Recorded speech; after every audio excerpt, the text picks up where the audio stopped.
উনি কি ফতোয়া দিচ্ছেন আপনাদেরকে শুনেন। স্বঘোষিত আমির, তার বক্তব্য, তার কথা কোটেশন, खुदा की कसम मैं तुम्हारा अमीर हूं, खुदा की कसम मैं तुम्हारा अमीर हूं, जो मुझे अमीर माने न माने वो जहन्नम में जाएगा। উনি বলেন আল্লাহর কসম আমি তোমাদের আমির, যে আমাকে আমির মানে না সে জাহান্নামে যাবে। বলেন একটা লোকের 90-এর বেশি এমন এমন বক্তব্য, যে সমস্ত বক্তব্য বিশ্বাস করলে ইমান থাকে না, তারা নিয়ে কেমনে চলে? ওলামায়ে কেরাম ভুল ধরাচ্ছেন, তিনি শুধরাচ্ছেন না। বাহ্যিকভাবে দুই একবার গিয়ে শুধরানোর অভিনয় করেছেন, যে আমি রুজু করলাম, আমি ভুল করেছি, আর বলবো না। যেদিন বলে আসেন আর বলবো না, এর পরের দিন ফজরের নামাজের পরে বয়ানে আবার সেটা বলে বেড়াচ্ছে। সরাসরি আল্লাহ নির্বাচন করেছেন। আল্লাহু ইয়াসতাফি মিনাল মালাইকাতি রুসুলান ওয়া মিনান নাস। নবীরা আল্লাহ কর্তৃক নির্বাচিত, আল্লাহ নিজে নির্বাচন করেছেন। যত নবী আল্লাহ পাঠিয়েছেন সব নবী জান্নাতি, কোন নবী কখনো পথ হারা হন না। নবীদেরকে আল্লাহ সালাম করেন, ওয়াসসালামুন আলাল মুরসালিন ওয়ালহামদুলিল্লাহি রাব্বিল আলামিন। রাসূলগণের উপর আল্লাহর সালাম। ওয়াসসালামুন আলা ইবাদিহিল্লাযীনা ইসতাফা। আল্লাহ যাদের নির্বাচন করেছেন তাদের উপর আল্লাহর সালাম, আল্লাহর শান্তি বর্ষণ। নবীগণ সর্বশ্রেষ্ঠ আল্লাহর পরে, তারা নিষ্পাপ, তাদের কোনো পাপ নাই। নবীগণের পরে উলামায়ে কেরাম হলেন নবীর ওয়ারিস, আল্লাহর শ্রেষ্ঠ বান্দা। নবীর দরজা আল্লাহ বন্ধ করে দিয়েছেন। হযরত আদম আলাইহিস সালাতু ওয়াস সালাম থেকে নবী আসা শুরু হয়েছে। আল্লাহ তাআলা প্রথম মানুষকে পৃথিবীর প্রথম নবী বানিয়ে পাঠিয়েছেন। সর্বশেষ নবুয়তের ধারা আল্লাহ বন্ধ করে দিয়েছেন, শেষ করে দিয়েছেন মুহাম্মাদুর রাসূলুল্লাহ সাল্লাল্লাহু আলাইহি ওয়াসাল্লামের মাধ্যমে। নবী আর আসবেন না, কিন্তু কিয়ামত পর্যন্ত মানুষকে আল্লাহর পথে ডাকবে, সঠিক পথে পরিচালিত করবে কারা? নবীদের অনুপস্থিতিতে নবীদের রূহানি সন্তান উলামায়ে কেরাম, এবং এই উলামাদের ধারা কিয়ামত পর্যন্ত চালু থাকবে, জারি রাখবেন কে? আল্লাহ। নবীদের কোনো পাপ হয় না, নবীরা নিষ্পাপ। যদি কোনো ব্যক্তি নবীর দোষ ধরে, কোন ব্যক্তি নবীকে পাপী মনে করে, ওই ব্যক্তির ঈমান থাকবে না, ঈমান নষ্ট হয়ে যাবে। নবীদের কোনো পাপ নাই, পরিষ্কার কথা। এটা আহলে সুন্নাত ওয়াল জামাতের বিশ্বাস, এটা তাদের দৃষ্টিভঙ্গি। নবীদের কোনো পাপ হয় না, নবীদের সমালোচনা করা হারাম। আপনার আমার বাবাকে আমরা মহব্বত করি, আমার বাবাকে আমি, আপনার বাবাকে আপনি মহব্বত করেন। আমাদের বাবারা পাপ করতে পারেন কি পারেন না? প্রত্যেকের বাবা গুনাহগার, তারপরেও আমি বাবাকে ভালোবাসি, মহব্বত করি, শ্রদ্ধা করি। এর দাবি হলো আমার সামনে কেউ আমার বাবার সমালোচনা করলে আমার গায়ে লাগে। লাগে কি লাগে না? হ্যাঁ, মারামারি করে ফেলে, খবরদার আমার বাবার কথা বলবি না। সমস্ত নবীগণ গোটা মানব জাতির পিতার স্থলাভিষিক্ত। এই জন্য নবীদের সমালোচনা করলে যার গা জ্বলে না, নবীদের সমালোচনা করলে যার মর্যাদায় ঘা লাগে না, ওর ঈমানে সমস্যা আছে। সম্মানিত উপস্থিতি, নবীদের সমালোচনা করা হারাম। এই কথাটাই ভূমিকাটা পেশ করলাম। বর্তমানে যে বিষয়টা সারা বিশ্বে আলোচিত সমালোচিত, মাওলানা সাআদ সাহেব এবং সাআদ সাহেবের অনুসারী, এরা দ্বীনের নামে, ইসলামের নামে পাগড়ি পরে, পাগড়ি মাথায়, এরপরে মানুষ হত্যা করছে। কত জঘন্য, কত মারাত্মক। কথা শুনলে মনে হবে যে কথার সাথে মিঠা মধু পড়ছে, ভাই ছাড়া কোনো কথা নাই, একেবারে জড়সড়। সম্মানিত উপস্থিতি, এই লোকদের নেতা যিনি মাওলানা সাআদ সাহেব, হযরত মুসা আলাইহিস সালাম, হযরত সুলাইমান আলাইহিস সালাতু ওয়াস সালাম, এমনকি হযরত মুহাম্মদুর রাসূলুল্লাহ সাল্লাল্লাহু আলাইহি ওয়াসাল্লামের দোষ চর্চা করেন তিনি। আমি আজকে রেফারেন্সের জন্য আমার হাতে কিতাব নিয়ে এসেছি। এই মাওলানা সাআদ সাহেব প্রায় 90টা এমন এমন বক্তব্য রেখেছেন যেটার সাথে উলামায়ে কেরাম কোনোভাবে একমত নন। আমার হাতে যে বইটা আছে এখানে 64টা বিষয় তুলে ধরা হয়েছে। উলামায়ে কেরাম যখন তার ভুল ধরলেন তখন তিনি বুঝে ফেললেন, এখন যদি আমি পাল্টা আঘাত না করি, পাল্টা অবস্থান গ্রহণ না করে আমার নেতৃত্ব ছুটে যাবে। এই জন্য অবস্থান মজবুত করে তিনি আলাদা হয়ে গেছেন। মার্কাজ নিজামউদ্দিন থেকে যত মুরব্বী উলামা ছিলেন সকলকে বের করে দিয়েছেন। তিনি আলেমদের নন, শুধু তিনি নবীদের ভুল ধরেন। কার ভুল ধরেন? বহু আগে থেকে তিনি তার বয়ানে, তার আলোচনায় এই ভুলগুলো করে আসছেন। তিনি যেহেতু দাওয়াতে তাবলীগের জিম্মাদার, লক্ষ লক্ষ মানুষ তার এক এক বয়ানে বসে, পৃথিবীর বিভিন্ন প্রান্তে ইজতেমা হয়, এক এক ইজতেমার লক্ষ লক্ষ শ্রোতা হয়, তার মুখ থেকে যে কথাটা বের হচ্ছে লক্ষ লক্ষ মানুষ সেটাকে গ্রহণ করছে। আর তিনি নবীদের সমালোচনা করেন, কোরআনের আয়াতের অপব্যাখ্যা করছেন।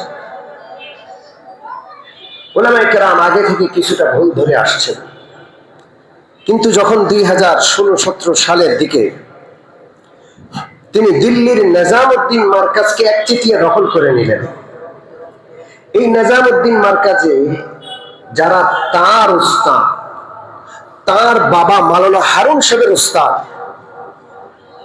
যারা হযরত জি মাওলানা ইউসুফ সাহেব রহমতুল্লাহ আলাইহির সাথে কাজ করেছেন, তাবলীগ করেছেন, অনেক বয়স্ক সমস্ত মুরব্বীদেরকে তিনি বের করে দিয়েছেন। নিজামউদ্দিন একা তিনি সবাইকে বের করে দিয়েছেন। এটা ঘটছে 2016-17 সালের দিকে। যখন এই বিষয়টা ঘটেছে তখনও বাংলাদেশে বিভক্তি আসে নাই, কিন্তু আমাদের কানে চলে আসছে। আমরা তো দেওবন্দের ছাত্র, আমরা তো নিজামউদ্দিনে মেহনত করেছি, নিজামউদ্দিন থেকে সময় লাগিয়েছি। আমরা একদম উলামা উত্তরা থেকে 2017 সালের রমজান মাসের পরপর আমরা নিজামউদ্দিন সফরে গেছি। আমি নিজে গেছি, মাওলানা খালেদ সাইফুল্লাহ ইউবি সাহেব একসাথে আমরা গেছি। উত্তরা থেকে একদল আলেম গেছি, আমরা নিজামউদ্দিনে রাত্রি যাপন করেছি মাওলানা সাআদ সাহেবের মেহমান হয়ে। সেখানে গিয়ে দেখলাম কোন মুরব্বী নাই, নিজের দুই চোখে দেখা কথা বলছি। যে সমস্ত মুরব্বীদেরকে আমরা দেখেছি, পেয়েছি, সময় লাগিয়েছি, যাদের রোমে গিয়ে তাদের সোহবত নিয়েছি, কেউ নাই নিজামউদ্দিন। মাওলানা সাআদ সাহেব একাই সেখানকার রাজা, বাদশাহ, সর্বে সর্বা। তার আশেপাশে কারা? মাস্তান মার্কা পাগড়িওয়ালা। এখন এতাতি ভাইদের যে অবস্থা, পাগড়ি টুপি হাতে একটা কি আছে, লাঠি। সুন্নত, ওরে সর্বনাশ, এই লাঠি হলো মানুষ খুন করার লাঠি। সুন্নত পালন করতে গিয়ে, মুস্তাহাব পালন করতে গিয়ে এটা দিয়ে মানুষ মারে। ঠিক এই মার্কা মাস্তান পাগড়িওয়ালা আমরা সাআদ সাহেবের চতুর্পাশে দেখলাম। কোন মুরব্বী নাই, একাই সাআদ সাহেব। তখনও বাংলাদেশে বিভক্তি আসে নাই, আমি সেই সময়টার কথা বলছি। মাওলানা সাআদ সাহেব তিনি আমাকে ব্যক্তিগতভাবে চিনতেন। যেহেতু আমি সাল লাগিয়েছি, আমি 1 বছর সময় লাগিয়েছি, আমার পরিচয় আমি প্রকাশ করছি, আমি তাবলীগওয়ালার সন্তান, আমার বাবা ডাক্তার, আমার পূর্বপুরুষ আলেম নন। তিনি তাবলীগে গিয়ে দিন বোঝার পর আমাদেরকে, তার সন্তানদেরকে, 4টা সন্তান, 4 সন্তানকে হাফেজ বানিয়েছেন, আলেম বানিয়েছেন, সাল লাগিয়েছেন। আমি 1 বছর আমার ফারেক হওয়ার পরে বাংলাদেশ এবং হিন্দুস্তানে সময় লাগিয়েছি। সাদ সাহেব আমাকে মায়া করতেন, মহাব্বত করতেন। একদিন নামাজের পর সাদ সাহেবের পিছনে নামাজ পড়ছি, নামাজের পর আমার চশমাটা রয়ে গেছে এখানে, চশমা খুলে নামাজ পড়েছে, আমি দাঁড়ায় গেছি, চশমাটা রয়ে গেছে, আমি খেয়াল করি নাই। মনে সাদ সাহেব আমার সামনে এসে থামলেন, থেমে তিনি আমার চশমাটা উঠাইলেন, ওটা আমার হাতে দিলেন, বললেন এত বেখেয়াল হলে চলবে না, চশমা রেখে দিয়েছেন, পায়ের নিচে পড়ে তো ভেঙেও যেতে পারে। আমাকে ব্যক্তিগতভাবে চিনতেন মাওলানা সাদ সাহেব। আমি যখন গিয়ে দেখলাম যে মাওলানা সাদ সাহেবের এই অবস্থা, দুরবস্থা, মারাত্মক, সমস্ত মুরব্বীদেরকে বের করে নিজামুদ্দিন খালি করে ফেলছেন, তিনি একা, আর চতুর্পাশে পাগড়িওয়ালা মাস্তান, পাগড়িওয়ালা মাস্তান। এটা চিন্তাই করি নাই আগে আমরা, কিন্তু এখন চিন্তা করতে হচ্ছে, এখন চোখের সামনে দৃশ্যমান। এরা তাহাজ্জুদের সময় খুন করে মানুষকে।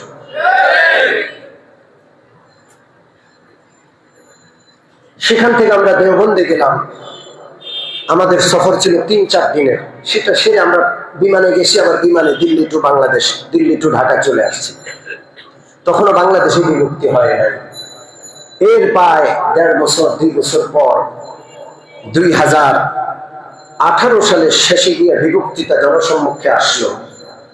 আলেম ওলামারা বিভিন্ন জায়গায় ওয়াজাহি জোর করলেন, সবার সামনে মাওলানা সাদ সাহেবের শরৎ তুলে ধরলেন যে তিনি এই কাজ করছেন, এই জন্য আমরা তার থেকে আলাদা হয়ে গেলাম। তাবলীগকে বাঁচাতে হবে। এই মেহনতটা একটা মুবারক মেহনত, 1 শতাব্দীকাল, 100 বছরের একটা মুবারক মেহনত। বহু মানুষের চোখের পানি, বহু পরিবারের অভাব অনটনের কান্না, বহু আল্লাহওয়ালাদের সিজদায় মানুষের জন্য কান্না, হেদায়েত, এর ফসল হলেই তাবলীগের মেহনত। গোটা মেহনতটাকে একটা দুষ্ট লক্ষ্য, ইহুদি খ্রিস্টানদের হাতে নিজের ঈমান বিক্রি করা একটা লোকের হাতে আমরা এত বড় 1 শতাব্দীর একটা মেহনত ছেড়ে দিতে পারি না। এই জন্য বাংলাদেশের ওলামায়ে কেরাম আন্দোলন করেছেন। 2018 সালের ডিসেম্বরে আলেম ওলামা মাদ্রাসার তালেবুল ইলমদেরকে পিটিয়ে রক্তাক্ত করেছে, শহীদ করিয়েছে।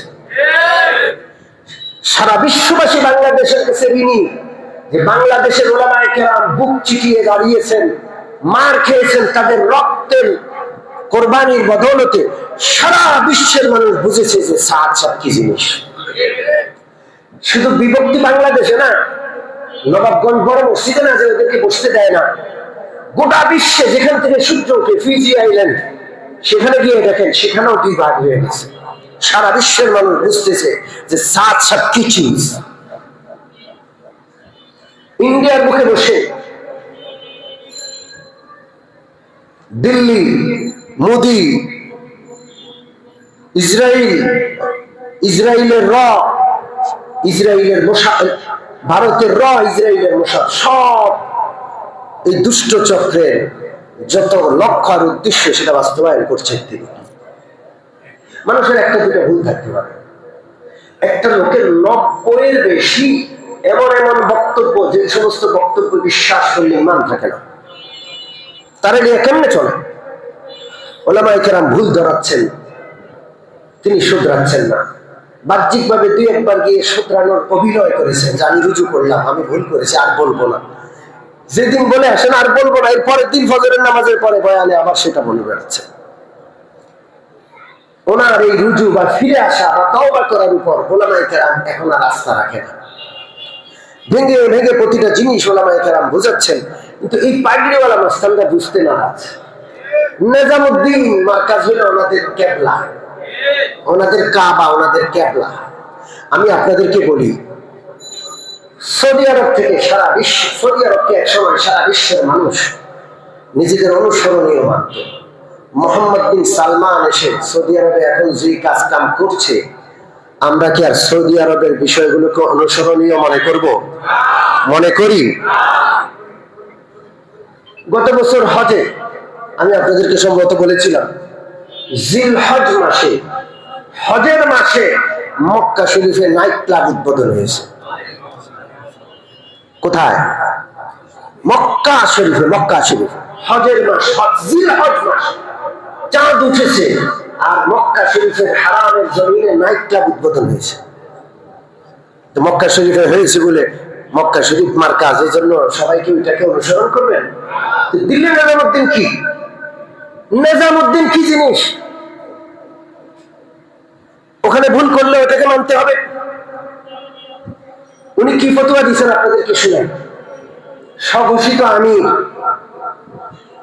তার বক্তব্য, তার কথা কোটেশন, खुदा की कसम मैं तुम्हारा अमीर हूं, खुदा की कसम मैं तुम्हारा अमीर हूं, जो मुझे अमीर माने न माने वो जहन्नम में जाएगा। উনি বলেন আল্লাহর কসম আমি তোমাদের আমির, যে আমাকে আমির মানে না সে জাহান্নামে যাবে। বলেন তাবলীগের কাছে আমি আমির, এটা কি কেউ বলতো? জোরে বলেন। একটা ছোট্ট জামাত, 10 জন 12 জন 15 জনের চিল্লার জামাত, 3 দিনের জামাত, কেউ আমির হইতে চায় না। আমরা এরকম তো দেখছি নাকি? কে জিম্মাদার হবে ভাই বলেন? সবাই অন্যরে দেখায়, ভাই ওনারে বানান, ওনারে বানান, ভাই ওনারে বানান। সবাই মিলে একজনকে বানাইছে, উনি বলে ভাই আমি কেন আমির হবো, আমারে বানায় না, আপনারা কেউ হন। তো শেষ পর্যন্ত যাকে সবাই চাপে চুপে জিম্মাদার বানাইলো, তিনি মনে যাতে খালি কাঁদে যে আল্লাহ আমার আমির বানাইছে, আমি কি জবাব দিব, আমি তো যোগ্য না। দেখছেন আপনারা? দেখেন নাই? 3 দিন সময় লাগাই না, এমন মানুষ তো নাই আল্লাহর মেহরবানি।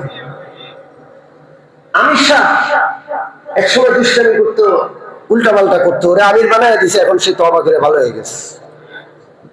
এরকম দেখি নাই আমরা? জোরে বলেন। উল্টা পাল্টা লোক, তার ইসলাহের জন্য তাকে আমির বানায় দিছে। সে দাওয়াতের কাজ করতে গিয়ে এখন মানুষের পা টিপে, সে আগে নামাজ পড়তো না ঠিক মতো, এখন ফজরের নামাজের আগে উঠে তাহাজ্জুদ পড়ে, আর সাথীদের পা টিপে টিপে সাথীদেরকে ফজরের নামাজের আগে জাগায়, ভাই উঠেন, ভাই উঠেন। আমি সবার পা টিপে, আমির মানে সবার খাবে। আপনারা দেখছেন কি দেখছেন? তো সেই জায়গায় मैं अमीर हूं, खुदा की कसम, खुदा की कसम मैं अमीर हूं, अल्लाहर कसम আমি अमीर, जो मुझे अमीर न मानेगा वो जहन्नम में जाएगा। আমার আমির না মানলে জাহান্নামে যাবে। তাইলে তো সাত সাহেবের অনুসারী পাগড়ি পরা ভাইদের জন্য আমাদেরকে হত্যা করতে অসুবিধা নেই, কারণ আমরা কেউ জান্নাতি না, আমরা সবাই কি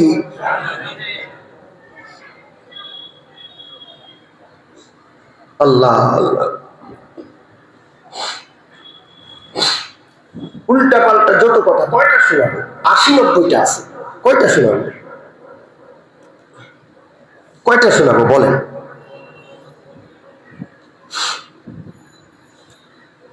হযরত মুসা আলাইহিস সালামের দোষ ধরছে। হযরত মুসা আলাইহিস সালাম আল্লাহর সাথে সাক্ষাৎ করতে গেছেন 40 রাত্রির জন্য। কয় রাত্রি? وَوَعَدْنَا مُوسَى 30 لَيْلَةً وَأَتْمَمْنَاهَا بِعَشْرٍ فَتَمَّ مِيقَاتُ رَبِّهِ 40 لَيْلَةً فَتَمَّ مِيقَاتُهُ 40 لَيْلَةً। হযরত মুসা আলাইহিস সালামকে আল্লাহ 30 রাতের জন্য ডাকলেন।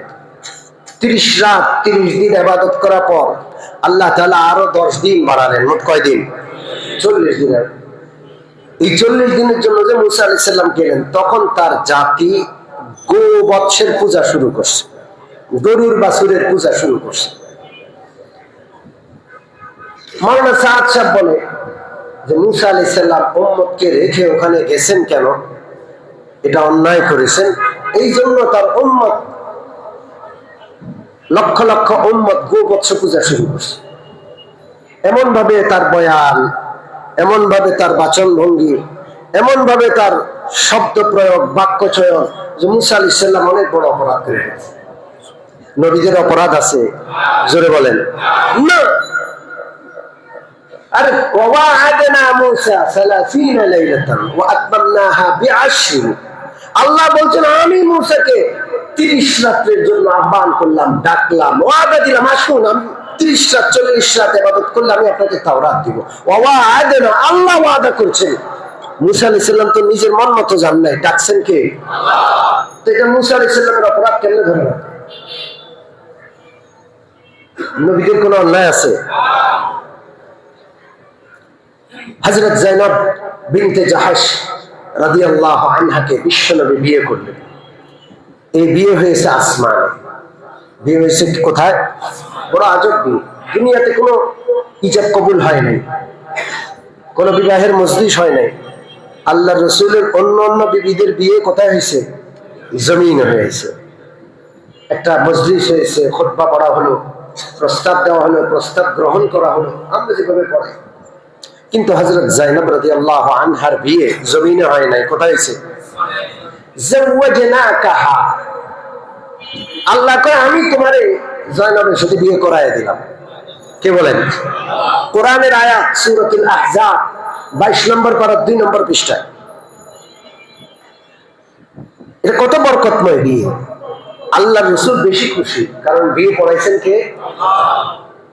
আল্লাহ রাসূল ওয়ালিমার ইন্তজাম করলেন। সাধারণত যা থাকতো তা দিয়ে এলিমা হয়ে যেত। আজকে যেহেতু বিয়ে আসমানে হয়েছে, রাসূলুল্লাহ খুব খুশি, গোশত রুটির ইন্তজাম হলো। কি আজকের ওলিমা কি কি দিয়ে? কথা কি বুঝা যাচ্ছে? হযরত মাওলানা সাদ সাহেব ভুল ধরলেন। কি ধরলেন? গোশত রুটির ইন্তজাম করছে, বেশি আড়ম্বর হয়ে গেছে, এটা ঠিক হয় নাই। আমি কয়টা ধরবো? 80-90টা। কয়টা আপনাদেরকে বলবো বলেন? হেদায়েত নাকি আল্লাহর হাতে নয়?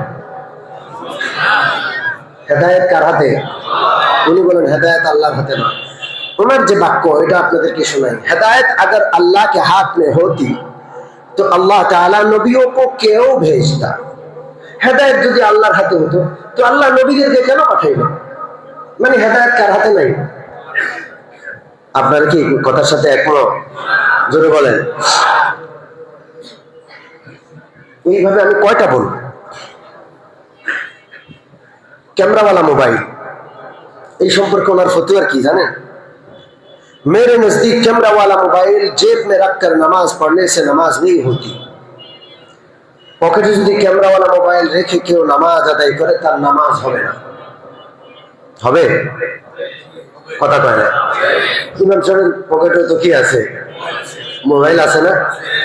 নামাজ হবে না? হবে না? মোবাইল এমন একটা জিনিস যার ভালো ভালো, খারাপটা কথা বলে না। এটা ভালো ব্যবহার করলে ভালো, খারাপ ব্যবহার করলে খারাপ। কিন্তু পকেটে রাখলে নামাজ হবে না, এটা ওনার ফতোয়া। এরপরে উনি কি বলেন? तुम उलमा से जितने चाहे फतवा ले लो। ওলামাদের কাছ থেকে যত ইচ্ছা ফতোয়া নাও, আমি ওই ফতোয়া মানতে রাজি না, আমার ফতোয়া আমি বলে দিলাম। আমি জিজ্ঞেস করি আমার এতাতি ভাইদের কাছে কি ক্যামেরাওয়ালা মোবাইল নাই? আরে আমি তো মদিনা শরীফে মাওলানা সাদের হাতেও ক্যামেরাওয়ালা মোবাইল দেখছি। 2000 আমার যতটা মনে পড়ে 19 সালের হজে বা 18 সালের হজে, মানে মাত্র টঙ্গীর ইস্তেমার ময়দানে আলেম ওলামাদেরকে পিটাইয়া ওনারা কোথায় গেছে? হজে গেছে। আল্লাহর কি হিকমত, মসজিদে নববীর ছাতার নিচে আল্লাহ রাসূলের রওজার পিছন বরাবর ছাতা আছে। যারা মসজিদে নববীতে গেছেন আপনাদের মনে থাকার কথা, সেই ছাতার নিচে বসলে তাকাইলে রাসূলুল্লাহর কবর শরীফের উপরে যে গম্বুদে খাদরা, সবুজ গম্বুদ, সেটা দেখা যায়। এই জন্য আমরা সেখানে গিয়ে বসি। সেখানে বসলাম, দেখি যে মাওলানা সাদ সাহেব। তা আমাকে সবাই মহব্বত করে, এই পক্ষের লোকেরাও ওই পক্ষের লোকেরাও মহব্বত করে। তো এতাতি ভাইরা আমার কাছে আসছে, হুজুর সাদ সাহেব আসছে, একটু আসেন মুসাফা করি। মানে ওনারা চাচ্ছে যে হুজুর তো সাদ সাহেবকে মানে না, একটু মুসাফা করে দোয়া টোয়া লিয়া দেখি হেদায়েত হয় কিনা হুজুরের। কথা কি বুঝতে পারছেন? তা আমার সাথে এসে দেখা করছে। বিশেষ করে আমাদের মিরপুরের এক কমিশনার আছে, কমিশনার মানিক সাহেব, আমরা অনেক মহব্বত করে, যদিও এতাতি, আমার মসজিদের এতাতি ভাইরাও আমাকে মহব্বত করে, সেটা ভিন্ন কথা। ব্যক্তিগত আখলাক, ব্যক্তিগত কথাবার্তা, সেটা আমি ওনাদের সাথে সুন্দর করে বলার চেষ্টা করি, সুন্দর আচরণটা রাখার চেষ্টা করি, কিন্তু হক কথা সেটা বলতেই হবে। কি বলেন, বলতে হবে না?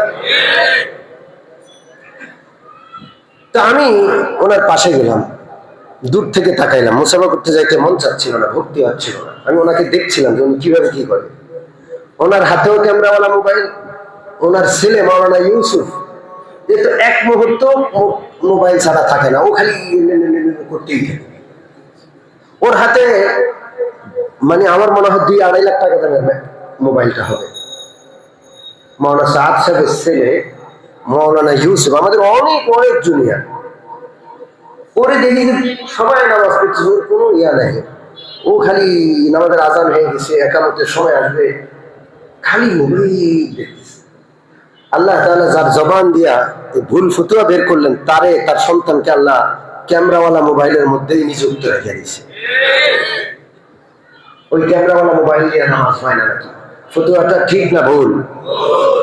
আমরা অবশ্যই মোবাইলের অপব্যবহারের বিপক্ষে, এবং আমরা এটাও বলি যে ছোট্ট বাচ্চাদের হাতে এবং যারা নিজেদের নিয়ন্ত্রণ করতে পারে না তাদের হাতে ক্যামেরাওয়ালা মোবাইল দেওয়া যাবে না।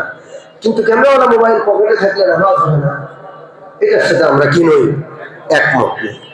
এইভাবে আমি কয়টা বলব, আমরা অনেক সময় এই যে আমি আপনাদের সামনে এই ট্যাগটা আমার কাছে সবসময় থাকে, এটার মধ্যে লক্ষ লক্ষ টাকার কিতাব আছে। আমি সফরে গেলে এটা আমার ব্যাগে থাকে, কারণ আমি এতগুলো কিতাব নিয়ে যেতে পারি না। এটা থাকলে একটা ছোট্ট জিনিস, কিন্তু লক্ষ লক্ষ টাকার কিতাব, এটা দিয়ে আমি কোরআন শিখতে লাভ করি। এখনই সূরা হুজুরাত বের করছিলাম আপনাদের সাথে খুতবা করতে করতে, সূরা হুজুরাতে ওলামাদের সম্পর্কে আলোচনা আছে, আমি বের করলাম। उन्हीं बोलें कि मोबाइल में कुरान पढ़ना ऐसा है जैसे पेशाब दानी में दूध पीना। ওনার বাক্য, মোবাইলে কোরআন তেলাওয়াত করা এমন যেমন আপনি পেশাবের পাত্রে দুধ রেখে দুধ পান করেন। যে পাত্রে কেউ পেশাব করে, বুড়া মানুষরা রাত্রে উঠে যাইতে পারে না, পেশাবের পাত্র আছে না, তো পেশাবের পাত্রে বাচ্চাদেরও থাকে, পেশাবের পাত্রে কেউ দুধ রেখে, দুধ তো খুব ভালো জিনিস, পেশাবের পাত্র দিয়ে পান করা যাবে? কথা কয় না। মোবাইল দিয়ে নাকি কোরআন পড়াতে এমন, লক্ষ লক্ষ মানুষ মোবাইলে তেলাওয়াত করে, কি করে না? আমরা অবশ্যই বলি যে কোরআন ওযু যদি থাকে, কোরআন শরীফ যদি কাছে থাকে, অবশ্যই আপনি কি করবেন? কোরআন শরীফ ধরাও ইবাদত। কথা বুঝেন নাই? কোরআন শরীফ চুমা দেওয়াটাও কি? বুকে লাগানো, মুখে লাগানো, চোখে লাগানো, এটা ইবাদত না? কথা কয় না। আমরা অবশ্যই উৎসাহিত করি, কিন্তু এই কথা কখনো বলি না যে মোবাইলে কোরআন শরীফ পড়া হারাম, মোবাইলে কোরআন শরীফ পড়া মানে পেশাবের পাত্রে দুধ রেখে পান করা। আমি কয়টা বলবো, সময় শেষ। এইভাবে একটা দুইটা নয়, 1 ডজন 2 ডজন, 1 কোটি 2 কোটি নয়, 90 থেকে 100টা ওনার ভ্রান্তি আছে, ভুল আছে। এতগুলো ভ্রান্তি লইয়া উনি বলেন মাই আমির হো, আমি আমির, আমার নাম আল্লাহ জাহান্নামী। ওলামায়ে কেরাম ওনাকে আহ্বান করছে, তওবা করেন। তওবা করেন, আবার এগুলো বলা শুরু করেন। আর তিনি যেভাবে নিজেকে স্বঘোষিত আমির বলছেন, এটা কোনোভাবে ইসলাম এটাকে পছন্দ করে না। উনি স্বঘোষিত আমির বলে সেই জায়গাটাকে নিয়ন্ত্রণ করার কারণে সারা বিশ্বের দাওয়াতি মাহফিল 2 ভাগে ভাগ হয়েছে। ঠিক কি ঠিক না? উনি যে আমির, মাওলানা সাদ সাহেব যে আমির, এটা কোরআনের কোথাও লেখা আছে? তো ওনার আমির হওয়ার দরকার। ওনাকে আমরা বলি যে আপনি উম্মতের স্বার্থে, গোটা বিশ্বের কোটি কোটি উম্মতের স্বার্থে আপনি আপনার পথটা ছেড়ে দেন। আপনারা কি একমত? এতাতিরা একমত না। মরে আর বাঁচে, ভুল আর শুদ্ধ বুঝি না, উনি জাহান্নামে গেলে ওনার লাগে জাহান্নামে যাবে, এরকম এতাতি আছে না নাই? কি আজব বিষয়, কি আজব বিষয়! এটাকে তো অন্ধ অনুকরণ বলে, এটাকেই তো অন্ধ অনুকরণ বলে। সম্মানিত উপস্থিতি, এই ওনার এই গোড়ামির কারণে তবলিগটা 2 ভাগে ভাগ হলো এবং 2 বার রক্তাক্ত হলো। আমার ভাইদের বুকে ছুরি চালিয়েছে, পেটটা ফেলে ফেলে নাড়ি ভুড়ি বের করে দিয়েছে। 4 জনের মৃত্যুর কথা সংবাদ মাধ্যমে আসছে, কিন্তু আমাদের সাথীরা অনেকে বলছেন যে আরো 3 জন মারা গেছে। জানি না, আল্লাহ জানেন। একজনও যদি মরে, কেন কেন আপনারা ইজতেমার ময়দানে হামলা করলেন? কেন বলেন, কেন হামলা করলেন? ওনারা মিথ্যাচার করে, বলে ওনারা হামলা করে নাই, হামলা করছে নাকি ওলামারা। মিথ্যাচার করে। আর ওনাদের পাশে কে আছে? 2-3টা ছোকরা ছেলে আছে, ছোকরা। সারা দেশের বড় বড় বয়োজ্যেষ্ঠ আলেম এক পক্ষে, ওনাদের পক্ষে মুফতি মুআজ। আমাদের উত্তরায় থাকে 7 নম্বর সেক্টরে। এটা এত বেয়াদব ছিল, ছাত্র জীবনায় কোন মাদ্রাসা দিয়ে টিকত না, সব মাদ্রাসা থেকে নাম কেটে বের করে দিত। ওই বেয়াদবটা দিয়ে ওদের আমির হয়েছে। মাওলানা সাআদ সাহেবের যোগ্য অনুসারী তো লাগবে, ঠিক না? ওদের যোগ্য, বয়স 25 থেকে 28 হবে, নাক টিপ দিলে দুধ বাইর হবে। ওই বেয়াদবটা ওদেরকে পরিচালনা করে। এরপর আরেকজন আছে জিয়া বিন কাসেম, সে আমার 1 বছর জুনিয়র। মেখল পড়ছি, হাটাজারি পড়ছি, দেওবন্দে পড়ছি। ওরা 1 যুগ দেখছি, কমপক্ষে 1 যুগ 12 বছরও বেশি। ওইটা হলো পাগল টাইপের।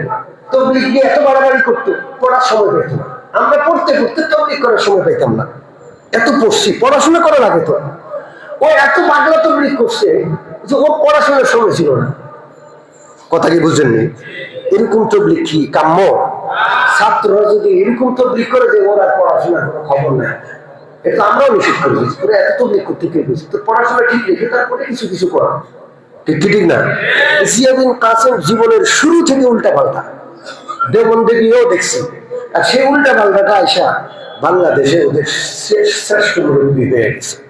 এর উপরে আর কেউ নেই। সম্মানিত উপস্থিতি, একদিকে সারা বাংলাদেশের সমস্ত বয়োজ্যেষ্ঠ মুরব্বী আলেম, সমস্ত কওমি মাদ্রাসার ধারক বাহক সবাই একদিকে, আর অপর দিকে ইংরেজি শিক্ষিত কিছু জেনারেল শিক্ষিত লোক। আর তাদের সামনে আছে মুআজ বিন নূরের মতো ছোট্ট ছোকরা বেয়াদব ছেলে, জিয়া বিন কাসেমের মতো উদ্ভ্রান্ত ছেলে। আমাদের বুঝতে হবে, সিদ্ধান্ত নিতে হবে, আর না হয় আরো রক্তাক্ত অবস্থা বিরাজ করবে সামনে, ঠিক না? আমরা সাবধান করছি, হুঁশিয়ার করছি আপনাদেরকে, আপনারা ক্ষান্ত হন, তওবা করে ফিরে আসুন, নইলে সাত সাত যেখানে যাবে আপনার পরিণতি কিন্তু সেখানে নিয়ে টানবে। ওলামায়ে কেরাম নবীর ওয়ারিস, তাদের সামনে উচ্চ কণ্ঠে কথা বললে আমল নষ্ট হয়ে যায়। আনতাহবাতা আমালুকুম, সূরা হুজুরাত। নবীদের সামনে উচ্চ স্বরে কথা বললে সমস্ত আমল ধ্বংস হয়ে যায়, নষ্ট হয়ে যায়। নবীর ওয়ারিস ওলামাদের সামনে উচ্চ স্বরে কথা বললে সমস্ত আমল ধ্বংস হয়ে যায়। আর এই সাতপন্থীরা উচ্চ স্বরে কথা বলা, ওলামাদেরকে হত্যা করতেছে। এতদিন হত্যাকাণ্ড কোথায় ঘটাইছে? দখলদারি নিয়া, কোথায়? ইজতেমার মাঠে। এই দুষ্টগুলো দেখবেন গুপ্ত হত্যা শুরু করবে কিছুদিনের মধ্যে। আমরা আগে থেকে সতর্ক করছি, আপনারা সাবধান হয়ে যান। এদের কোনো মসজিদে জায়গা দেওয়া যাবে না। রাজি আছি ইনশাআল্লাহ? এই খুনি বাহিনী তবলিগের কাজ করার দরকার নাই। আমরা খুনি বাহিনীর কোন নসিহত নিতে রাজি না। আপনার সন্তানকে ওখানে পাঠাবেন তাঁতিদের সাথে, খুনি হয়ে গড়ে উঠবে। কোন মসজিদে জায়গা নেই, এলাকা থেকে ওদের বয়কট করতে হবে। রাজি আছি ইনশাআল্লাহ? বেশি বাড়াবাড়ি করলে পিটাইয়া ওই গোমূত্র, গরুর গোবর খাওয়া হিন্দুদের দেশে দিল্লিতে পাঠিয়ে দেব। আল্লাহ যেন সকলকে হেদায়েত দান করেন। আল্লাহ যেন সংযম প্রদর্শন করার জন্য আল্লাহ তৌফিক দান করেন। আমিন ওয়া আখিরু দাওয়ানা।